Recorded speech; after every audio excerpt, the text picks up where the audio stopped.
Rien ne me frappe plus que la continuité des liens entre nos deux nations.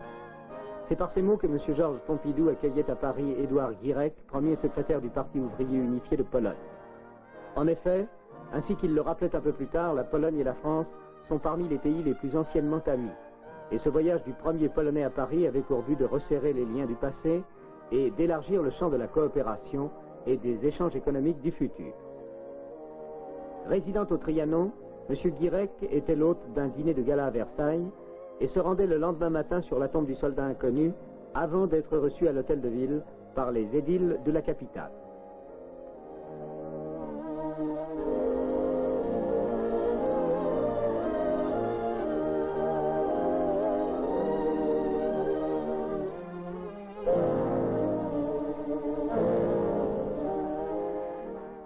Un séjour placé entièrement sous le signe de l'amitié, hors de toute question idéologique.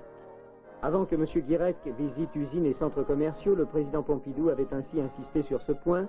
Nous ne nions pas les différences de régime, mais nous n'y voyons pas d'obstacle aux relations entre les États, ni entre les hommes. Un accord de coopération économique franco-polonais concluait cette visite.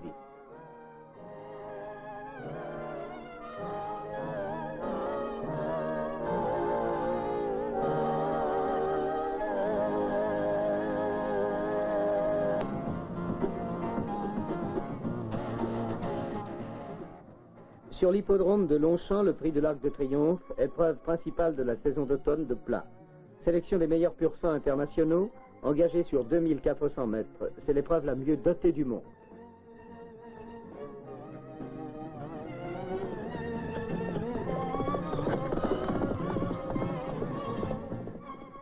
Victoire de la pouliche Sansan, montée par Hayes.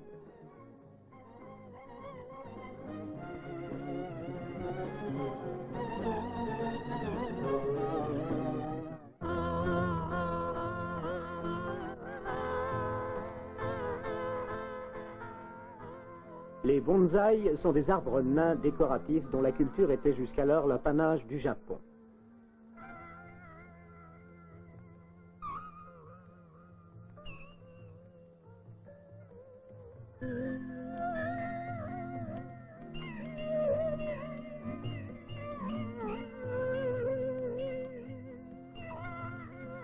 À Saint-Sorlin en Valoir, dans la Drôme, près de Valence, André Montagne s'est fait une spécialité de réaliser et de cultiver des bonsaïs français.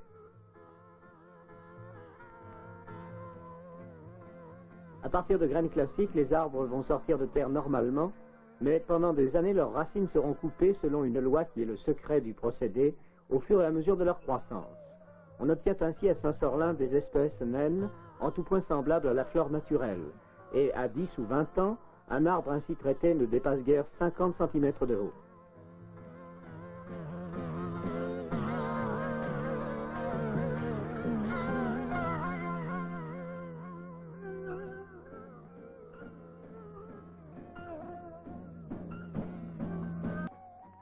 La fin de l'été, exceptionnellement belle, promet au vin français un grand millésime 1972.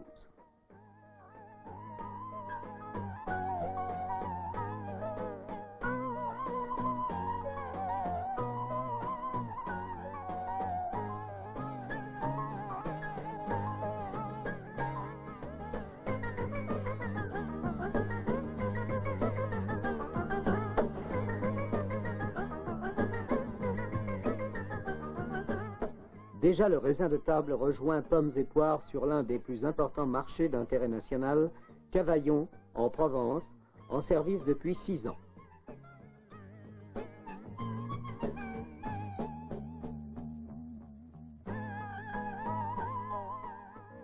Son activité commence chaque jour avant le lever du soleil.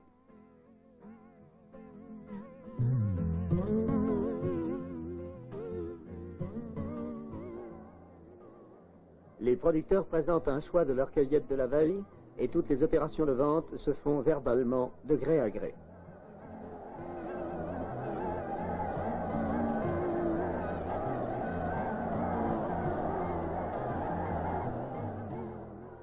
Les acheteurs, grossistes et transporteurs affluent dès l'aube et les prix s'établissent selon la loi de l'offre et de la demande.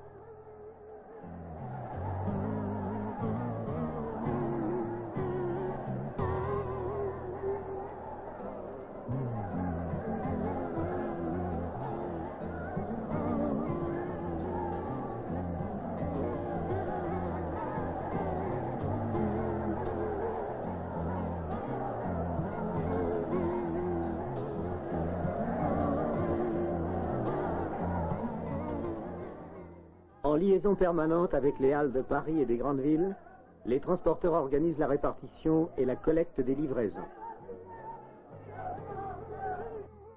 Plus de 1000 camions partent ainsi chaque jour pour les exploitations agricoles où ils prennent leur chargement de fruits pour l'acheminer ensuite à destination. Un autre circuit est réservé aux commandes des centrales d'achat pour les grands magasins, les supermarchés et l'exportation. Conditionnement sur place en emballage étanche résistant au choc.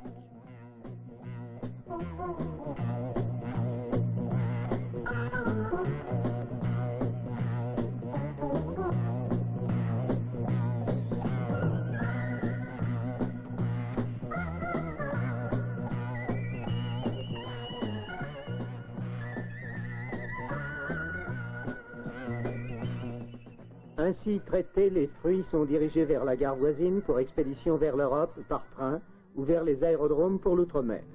Près de 4000 wagons chargés à Cavaillon cette année pour un volume dépassant 30 000 tonnes.